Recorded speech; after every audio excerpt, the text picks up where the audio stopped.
How you doing?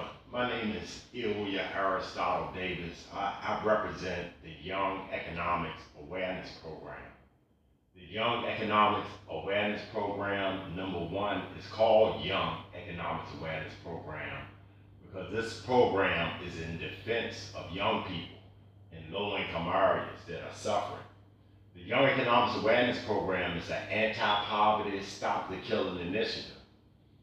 And the reason why, I say that this program is in defense of young people in low-income areas that are killing each other and being killed is because I believe in the term that you can tell the tree by the fruit it bears.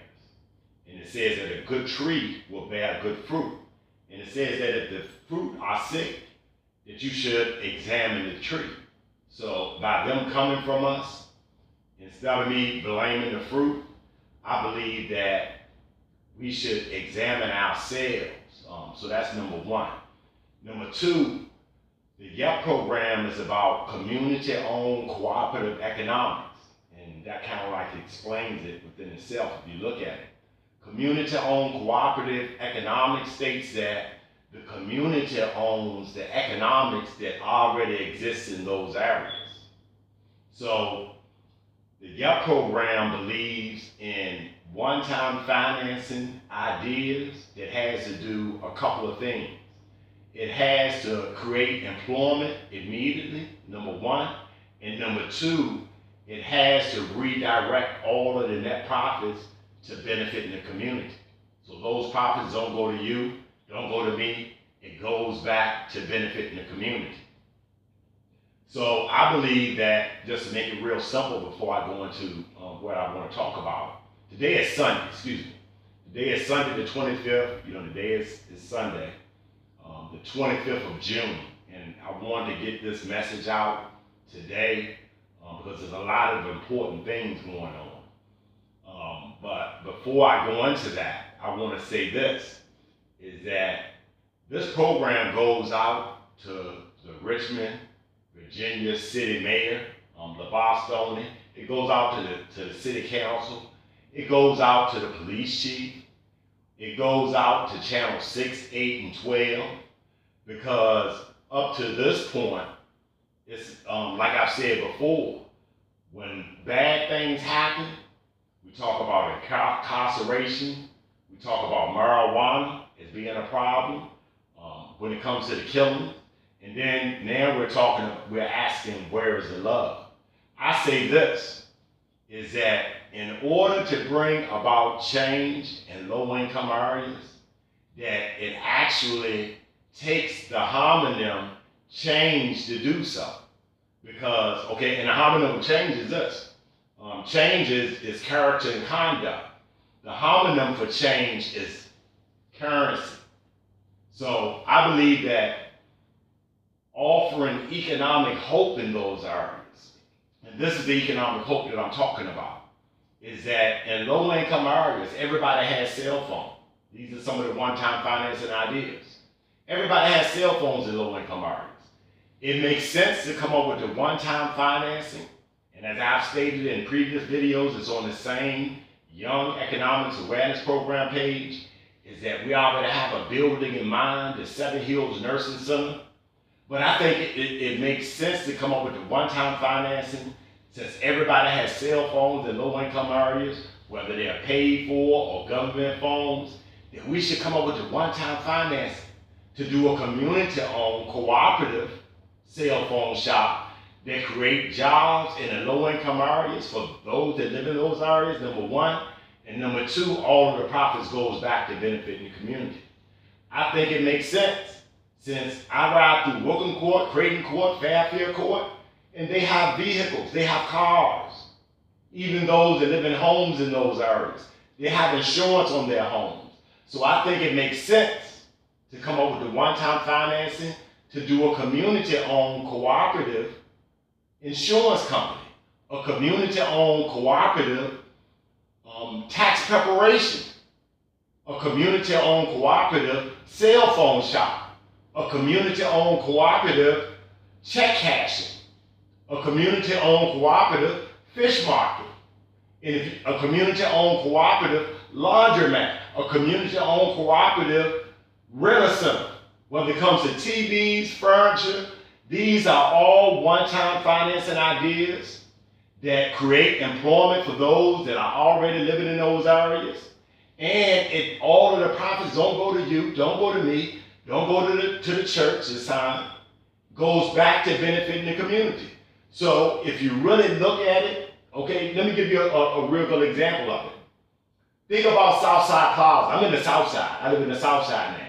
But think about Southside Plaza and Circle Shopping Center.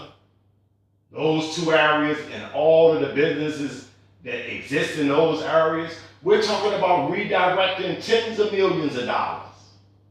When it comes to the beauty supply, when it comes to the manicures and pedicures, these are all one-time financing ideas that create employment immediately. And number two, we'll redirect all of the profits to benefiting the community. The profits don't come to me. This is just an idea. So, but the thing that I wanted to make sure that I talk about today, and then when it comes to financing, it's the reason why I bought all this cash money. It's a reason why I have this cap right here, the TMT cap. Because the thing is this, in order for us to be able to come together and be able to recognize the importance of economics in low-income areas, because I say this, that the problem and the solution are one. The problem is that we have become a people that spend $1.4 trillion in the economy every year that circulates our community less than 0.1 time. And if you look at the real math on it when it comes to economics, the reason being is that African Americans in all of our education, that we own only 0.1% of the businesses in America that employ more than one person. So the Young Economics Awareness Program is a $1.4 trillion annual idea. So all I'm saying is that we should tap into some of that $1.4 trillion to benefit the homeless, for an anti-poverty program, to create jobs in low-income areas immediately, whether they have felonies or not. Because the thing that we have to understand mathematically is that, we put the numbers out, is that today, 1 out of 2 African American males by the age of 23, they're being arrested. And I'm telling you, if that's not alarming to us, that 1 out of 2 are being arrested by the age of 23, and that's in 2017. And then another thing that we have to recognize, and that I want to be, because like I said, I want to be the voice for young people, is that I got caught up in, like I said before, in the mandatory minimums of the 90s. They've reinstituted the mandatory minimums of the 1990s, where everything goes by federal guidelines. Obama had took it away, but Trump has brought it back when it comes to mandatory minimum sentences, young people. Understand that they've already stated, the Attorney General, Sessions, has already told all of the prosecutors that in whatever crimes that are committed, to make sure that they go to the top of the guidelines. But what I'm saying is this. That's why I said this idea is a proactive, that when it comes to the cost versus the benefits, that it's better to invest. And this is, I'm not asking, understand that the Young Economics Awareness Program isn't a program that's begging the city, state, or government for anything. But this is in response to the city, state, and government, because most of the narratives that's given out by the mayor, the police chief, and the city council, the only option that they give is about incarceration. So I say this, that let me, and I restate that I've done 14 years in federal prison, and that I've been home for 14 years. When it comes to the concept of the Young Economics Awareness Program, because they teach in drug classes about insanity is doing the same thing and expecting different results. And when it comes to threatening young people with incarceration, when it comes to blaming their parents, we've been doing this, and the results of things have been spiraling to a degradation today than it was where they're comparing us in Richmond, Virginia to Chicago, Illinois, when it comes to the murder rate per capita. That's how bad things are getting here. So what I say is this, is that we have three things going on this month, and that's another reason why I want to do this video. This is the Black Music Month, where they're talking about the cultural and economic impact when it comes to black music, how it has an effect on its society, not here just in Richmond, Virginia, but all over the world. Not only that, keep in mind, let's think about it. They just had the NBA draft, and I watched the NBA draft, and these are young people that have come, most of them come from impoverished areas, and they're already talking about ways that they could be able, since they've been drafted to certain teams, that they can be able to get back to the community. But also, the third reason being is that tonight at 8 o'clock, they're having a Black Music Awards, the BET Black Music Awards tonight. And I want us to pay attention to the amount of entertainers, sports stars, and musicians that's going to be there. And shout goes out to Jesse Williams from last year, getting a humanitarian award, and him speaking out and putting himself on the line to be able to speak out for issues. But when you watch the BET Music Awards tonight, just think about it, because I've stated it. If you go back and listen to the videos, and if you go back and look at the business plan for the Young Economics Awareness Program, I talk about Barack Obama and the way that he was elected, by him understanding the importance of the entertainers, sports stars, and musicians. Because the thing is this with churches, is that because the day of Sunday, and understand, I'm not talking about churches because I think that I'm better or some type of way of bashing churches. All I want to do is just put information out there for young people, because there's a lot of things that people don't understand. But when it comes to the Young Economics Awareness Program, that we have to understand that the connection between the entertainers, sports stars, and musicians, when it comes to branding them, that's why I have this TMT, and I'm going to come to this. I hope you don't need me, because I'm going to Floyd Mayweather in a little while, because that's connected with the entertainers, sports stars, and musicians. But to connect the idea, if we're talking about the Seven Hills Nursing Center, right over there on Cool Lane. It's been abandoned for about 25 years. The building is about 56,000 square feet. We want to be able to ask the city, if we could be able to get enough support, we want to be able to ask the city to give us use of that building, like they've done for others, from a nonprofit standpoint, to be able to build out 1,000 square feet of that building to do a community-owned cell phone shop and convenience stores. Because understand, in between Cool Lane, where the building is, and go all the way up to Martin Luther King Bridge, there's 10 convenience stores. The convenience store market that is estimated, from me doing the research, that they're making anywhere from $500,000 to $1 million a year each, the convenience stores. And there are 10 of them. 2 or 3 of them stay open 24 hours a day.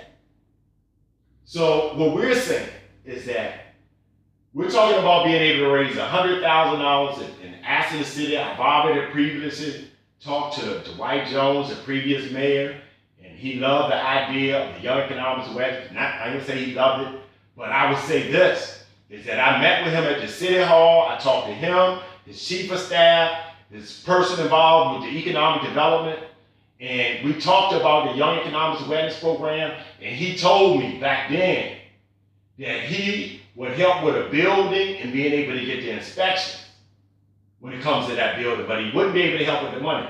But we're talking about raising anywhere from $100,000 to $200,000 to be able to open up that building, and we'll build about 1,000 square feet of it at a time, for a cell phone shop and a convenience store to be able to compete against the convenience stores that are in that area to start off with.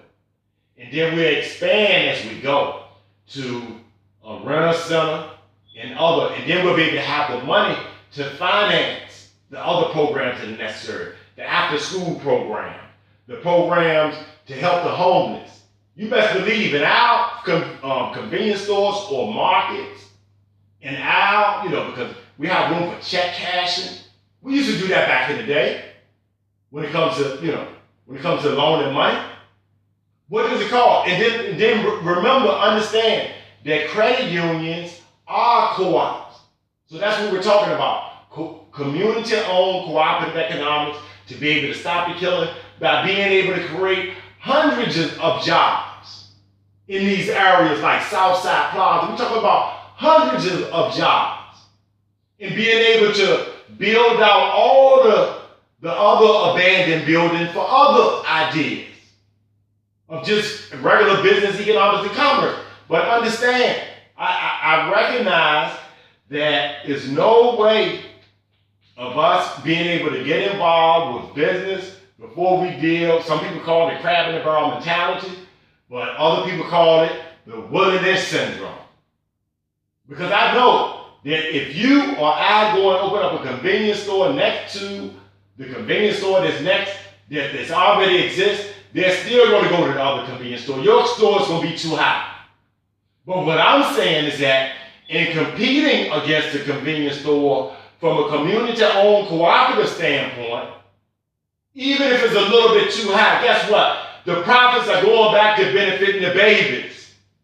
We're talking, I believe, in the transformation of human lives.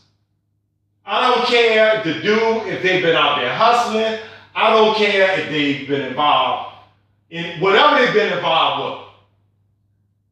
That those individuals, even though they're involved, they have nieces and nephews that they wish they could have some type of hope, because they don't want, that's the reason why they hustle.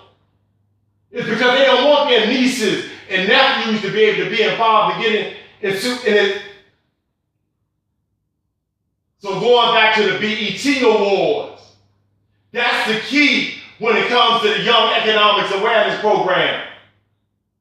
It's not connecting older people with the entertainers, sports stars, and musicians, but connecting the young. It's always been about the young.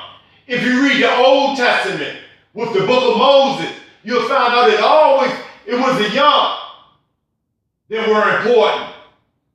Because the old, all they want to do is complain. And even when it went to the New Testament, before he left, he said, suffer the children not. And all of the other ones forsook him. The older ones. Some of them kissed him on the cheek. Some of them denied him. So the thing is this. Now I'm going to this. And I don't even know. I was at a shop, because this is all I talk about. And then people want to know. They want to be able to find out exactly where I'm coming from when it comes to this program. This program is not self-grandizing for me. I'm not asking for anything. I've put up all I have. Not all I have, but I've been the one. Since God has blessed me and released me from prison 14 years ago, that even this house that I'm in right now, I purchased this house for a residential training program. So this program isn't about me. This is about a concept. And my name doesn't even have to be on it. My thoughts and prayer and cry and sacrifice is for the realization of the concept, whether I'm here or not. So, I did listen, I did 14 years in federal prison, and it wasn't a waste of time. Martin Luther King said, because I was in the nation for 10 years, and I studied and learned. And I'm telling you, I ran for public speaking. I was the secretary, the number 2 in charge for 10 years. And I didn't go into it for protection. I went into it because it transformed human lives, not to exalt the nation over Christians. Because I saw the same thing with Christians on the inside for 14 years. I studied 10 of those years. I prepared 10 of those years. Martin Luther King said, undeserved suffering is redemptive. That's why I'm here. Minister Farrakhan, he said the same thing in a different way. He said deprivation sensitizes compassion. And I apologize from the way I come. For my, well, this is my life. This is my life. I'm here, I'm in Southside. I was sentenced to 14 years in federal prison. And now the judge that sentenced me lives on the other side, Judge Spencer, federal judge. And if you want to know more about me, I'm one of the 1% when it comes to getting charged with crimes in federal court. I went to trial. You can look my name up. Ilya Aristotle Davis. And if you find dudes that knew me for the 13, 12, 7 I had to do on the 14 in prison, they'll tell you. Somebody say that I was a legend relative to me being in the nation and being involved, not because of me, but being involved in the transformation of human lives on the inside. That's why I learned plumbing. But plumbing isn't my life. It has been a conduit to be able to reach over 10,000 people. I've serviced over 10,000 since I've been in business for 13 years. I come home under federal supervision, working a job and starting my own company. And I've serviced over 10,000 clients in the 14 years I've been home. And they would tell you if 6, 8, or 12 really cared and put out this idea of cooperative economics, the Young Economics Awareness Program, as a proactive idea to stop the killing, you will see that my clients will bear witness, and 90% of my clients are Caucasians. And this isn't a white, black program. This isn't a program about pointing the finger at the police, the government, or none of that. It's about pointing the finger at the money. And that's going back to this hat. Because we can't even deal with this Willie Lynch mentality we have of separation and understand. I didn't mention churches and title to say you shouldn't have no title. All I'm saying is that we must be brothers first. I don't care what title you come up under.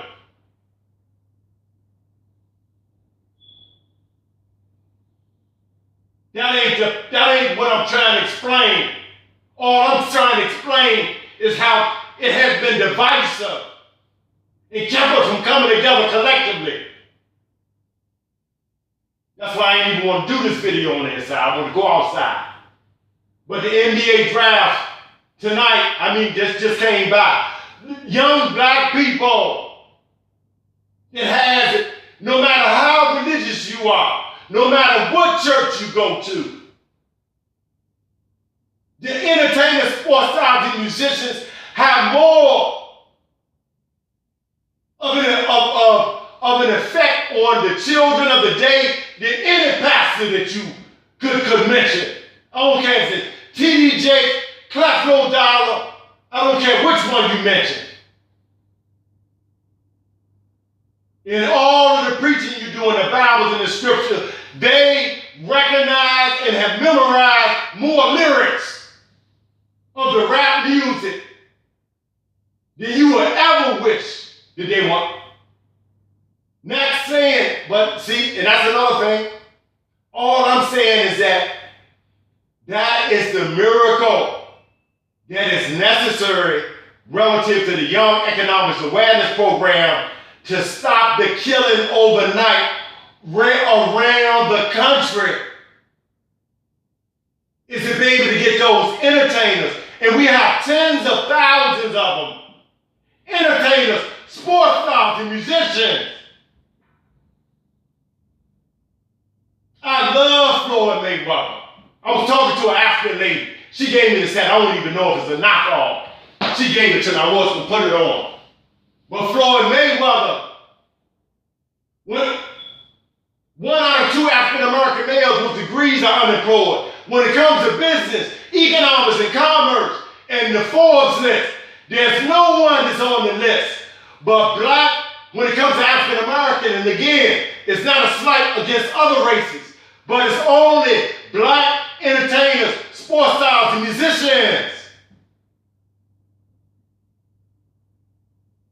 And when it comes to cooperative economics to stop the killing in low-income areas, to get, if Chris Brown, Floyd Mayweather, this goes out to Anderson Cooper, Roland Martin.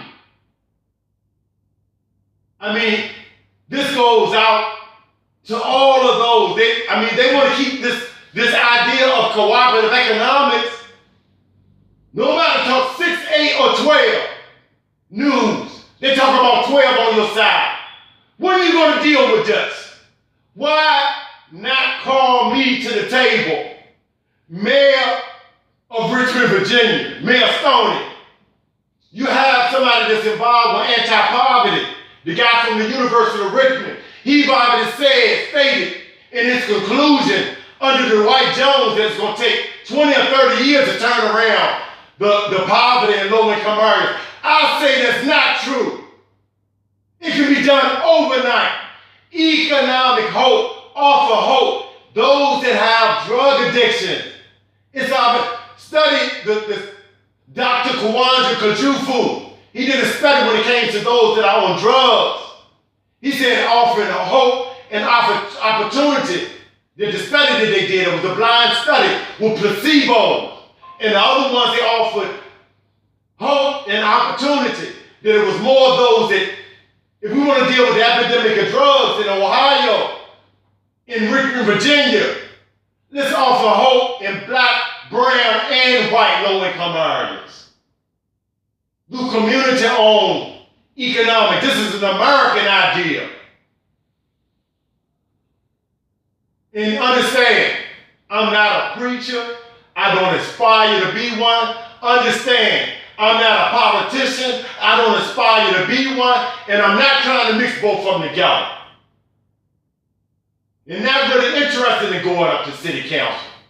Because until that's back to the money team. Let me go there.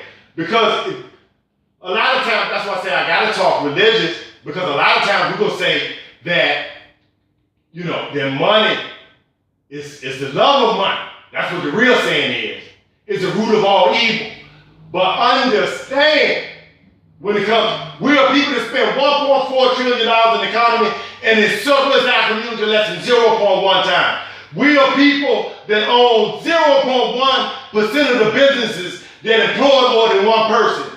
But if you go to the book of Genesis, when God created man in his image, in his likeness, he told him 4 predicate things and didn't leave it for these Negro preachers. And like I said, I'm going to use Negro because we still go by the United Negro College Fund to be able to interpret what it means for God. He told Adam, after he was created, he said, I have dominion and control of the land. And if we have become a people, we've lost in the last 50 years, we've lost 50% of the residential real estate that we had back in the 1960s. If we become a people that if you can ride up and down Forest Hill Avenue, north side, south side, east end, or west end, and look at all of the pretty buildings that you see, but we don't own any of them. When it comes to business, and understand when it comes to employment, 1 out of 2 African American males with degrees are unemployed, but understand 78% of us African Americans that are employed work for the city, state, or government. Trump has already halted the hiring when it comes to the government, but with the other cuts that's coming, we think, because I'm not pointing the finger out, because I found that every time I point one finger out, 3 fingers are pointing at me, especially when it comes to young people.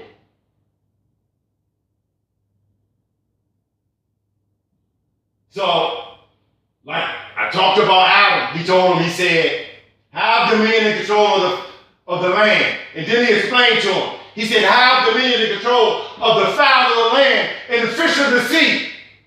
But if we become a people that are not involved in business, economics, and commerce, we're consumers and employees only, then we're not in tune relative to the way that God created Adam in the beginning. But when it comes to TMT, the money team, or focusing on the money as economic hope, we become so heavily high that we ain't no earthly good. But we believe in the parable of the talents, where God gave one talent, 1 5 talent, 1 10 talent. He didn't tell them to go find a job. He said, take it to market. But we don't understand that metaphor and how that has relativity to us today. Because another homonym, we talk about change as being a homonym. In order to bring about change in the community, it takes change. It takes money. And the money is already there to create hundreds of jobs. Thousands all around the country. Because when it comes to the convenience stores, used cars, tax preparation, insurance company, convenience stores, beauty supply, go all the way down the line. Just look at you right up and down the street. I always, when I see businesses, we don't have to create a new wheel. All we have to do is compete against the ones that's there. And like I said, I'm praying out for Barack Obama. I'm praying out for Chris Brown. Any of the entertainment, sports stars, and musicians. Because even if we open up a cell phone shop, and that's the miracle. Why do you, listen, Moses had to create miracles in order for the people to believe. Jesus had to create miracles. He had to make manna fall to feed the people going the other way. Jesus had to multiply the fish. Moses had to bring, God rained manna down to feed the people, the children of Israel with Moses, excuse me. But in order for the people to believe and follow them, he had to restore the sight. So the miracle today, I'm telling you, we have tens of thousands of African Americans involved in that are sports stars, entertainers, musicians that come from the low income areas and are looking for some type of way. Lil Wayne is a genius. Jay-Z is a genius. Go all the way down the line. And that's the other thing. We're going to kill the wilderness on that also. When it comes to the entertainment, sports stars, musicians, but we have tens of thousands of them. And I'm not just talking about the present musicians, sports stars, and entertainers. I'm talking about the past ones too. All the way back to Taylor Riley, Missy Elliott. I say this, that we need another self-destruction video done. But this time, not just talking about the problem, but offering a solution. And the solution is business, it's community-owned economics in low-income areas. I say, because this isn't a black program, I say we need another We Are the World. But this time offering a solution relative to young people. A moral standard is needed today that could change the world. And like I said, the Young Economics Awareness Program is about young people, it's in defense of young people in low-income areas. But this is an American idea. Because I say the same thing. I don't believe not to say, listen, I believe that every measure of good should be rewarded. But still I have an opinion. I don't believe in marching and protesting for money, for Walmart to pay higher wages, for SunTrust to pay higher wages. I believe that we should compete rather than complain. Our power is in our choice. And when it comes to our vote, it needs to be blocked. But we can't even block our vote because we have all these different. And when it comes to religion, understand that all churches are under a 501c3 agreement since the 60s. This is something else that happened in the 60s. That also they made churches non-profit churches. They made those where they didn't have to pay taxes. But if you study 501c3 for churches, if you go on the website and study 501c3 for churches, you'll find out that there's two things that churches can't get involved with I don't know if you know or not. One of the things is economics. They can't get involved in economics. It says it plainly, and they are chartered. They are chartered through the government. All churches are chartered through the government. They cannot get involved in economics unless it's a small part of their overall mission. So they can sell books, CDs, DVDs. They can go to other churches and make money. But when it comes to getting involved in economic, business, and commerce, they cannot do so. Number two, if you read their charter of all churches. Number two, they can't get involved in politics unless it's on a bipartisan level. That's the only way that they can get involved in politics. And then understand that Yuck believes in the transformation of human lives. And the reason why I believe that is because, like I said, I've seen it. I've seen the transformation of human lives being in federal prison. I've seen it. And I believe this is that as a challenge to Mayor Stoney, City Council, Channel 6, 8, and 12, C.T. Woody of the city jail, I say this, is that I left for 14, I was gone, because I sold drugs in Woken Court, and I was incarcerated for 14 years. Like I said, the federal judge that sentenced me, James Spencer, he lived on the other side of where I live at. Right here. I'm in the south side. He lives on the other side. I've seen him 5 or 6 times. And he knows about the Young Economics Awareness Program. But I say this to the mayor, the city council, any politician, those that are listening to what I'm saying, especially to C.T. Woody, take me back to jail. I did 14 years in federal prison. I've been home for 14 years, by God's grace. Take me back to prison with this idea of community-owned cooperative economics to be able to give them hope on the inside of what's getting ready to happen on the outside, and see how many, and let's just see the response.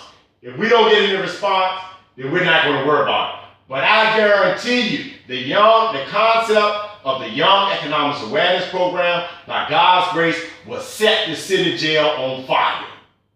Let's go into the federal prisons. I don't mind going back. I did 12 years, 7 months in federal prison. Take this idea, take me back.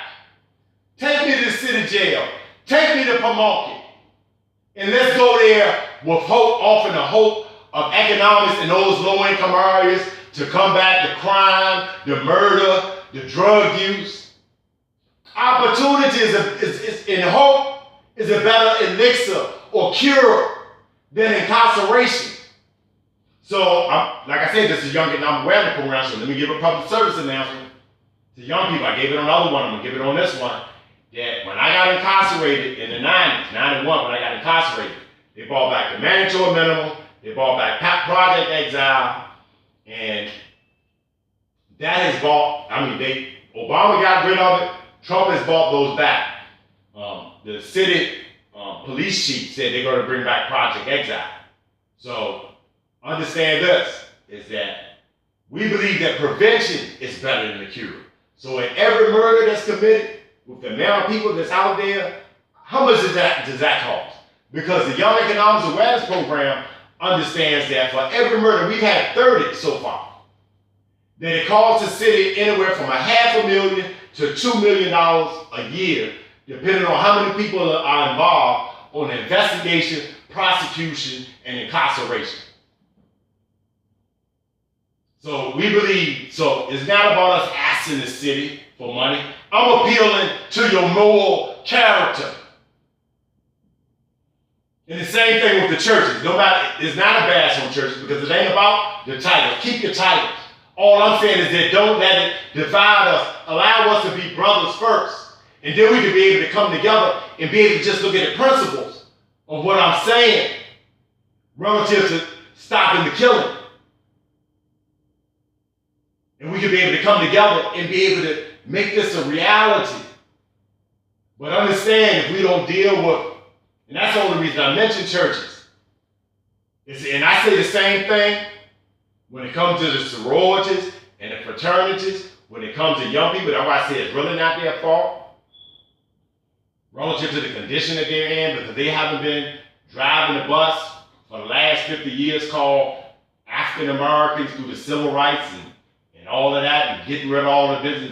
They weren't the ones. It's been the leadership that has gotten them in this situation when they are none of the businesses in low-income areas, or the majority of them. We're involved in barbershops, hair salons, and daycares, and churches. That's the main part of it. And then some of us have a couple of houses that we might be renting. But, that's the mainstay of it. But also understand is that, and I've stated this before, is that even when it comes to those that have been educated, that went to college and have degrees, let me go back and say it again, 1 out of 2 African American males with degrees are unemployed. So when it comes to 1 out of 2 African American males by the age 23 being incarcerated, that's the parallel. Because if the most educated of us can't get a job, how do we expect those in low-income areas to get a job? And understand, you got 3 levels of society. You have business owners and employees, number 1. Then you have people that are on retirement or some type of government assistance. But then you have also, if they're not in those 2 categories, automatically it puts them in a crime-like state. But when it comes to us being able to form 501c3 organizations to be able to benefit the community, like Boaz and Ruth, Daily Planet, all of those are 501c3 organizations that are created by other groups of people. But when it comes to African Americans creating 501c3 organizations, they're mostly done on a small scale. But when it comes to the sororities and the fraternities, they create 501c7s. See, and that's another thing that I gotta make sure young people understand. When it comes to the social clubs, and they got a lot of them here, the social clubs, for the fraternities and the sororities, those are 501c7 organizations. And 501c3s are for the benefit of the community. 501c7s are for the benefit of its members. So I say that, in no disrespect, Military Retirees Club, if you retire from the military, it's another fight, an economic fight that we need to fight. Dallas Club, you can go all the way down the line. all the way down the line, the Breakfast Club, all of that. They have 501c, and not to talk about the most prominent one. God, can't think of it. You know which one I'm talking about. That other one, I can't think of it. But it was created by a plumber. You know what it is. But, so I just wanted to come and say that, I want to give a shout out to Jesse Williams for what he said last year. And I want to talk about this for the BET Awards. When you see all of those individuals on the BET Awards, think about the Young Economics Awareness Program and how the whole city will come out. With us opening up just a convenience store or just a cell phone shop. With Trey Songz, Chris Brown, any of the entertainers, sports stars, musicians to stop with.